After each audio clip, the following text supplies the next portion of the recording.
Hi, everybody. Sam Kavaris in the samsportsline.com sports update. So Doug Marrone was kind of curmudgeon-y yesterday, Monday, when he met with the media, and rightfully so. His team's 3-5, and he sat and watched basically plenty of video in the last week of his team underperforming, and performing poorly in the last 4 weeks. And somebody said, well, what about this quarter? And he said, look, you can't worry about the quarter. You got to win this game, a game. And that's the key this week against Indianapolis. He did make one change, and that is he changed the practice schedule. They'll now practice at 1 o'clock instead of earlier in the day. And it aligns, obviously, with the rest of their games since, except for the one in Tennessee, since the game on that Sunday, 2 weeks from Sunday against Pittsburgh, has been flexed back to 1 o'clock. I always thought he was a pretty good journalist, but clearly one of them said, "Oh, well, gee, I hope now that Minnesota-Chicago game is a terrible game, and that the Jaguar game is like the playoff game last year."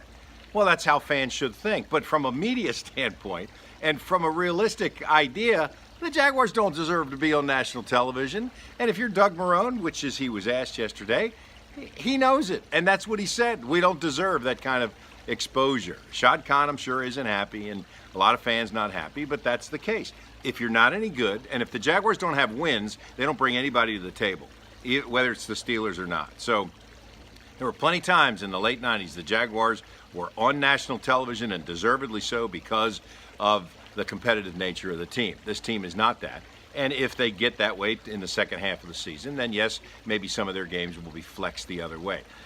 Somebody did send me a real nice stat that the Jaguars are one of 3 teams that's never been flexed into a primetime game.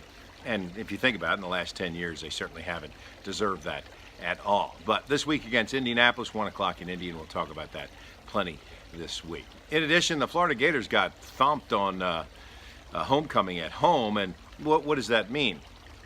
Well, could mean the end of Felipe Frank's opportunity there in Florida, but I do think that there are so many other factors that are going on.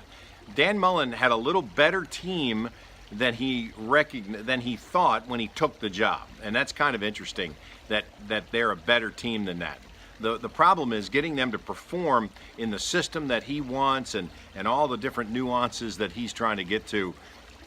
I don't know if Felipe Franks doesn't react quickly to all these kind of things, but Mullen certainly has been known as a quarterback whisperer, and you would hope that whomever he puts in there develops like the guys, like Dak Prescott, like players like that have in the past. So Gators, still got plenty of work to do, I think. Georgia, on the other hand, has kind of figured it out, and now 2 big wins in a row against Florida and Kentucky in the Southeastern Conference. They'll be in the East to take on Alabama.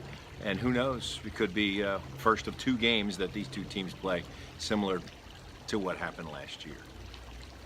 I'm Sam Kavaris, and that's the samsportsline.com Sports Update.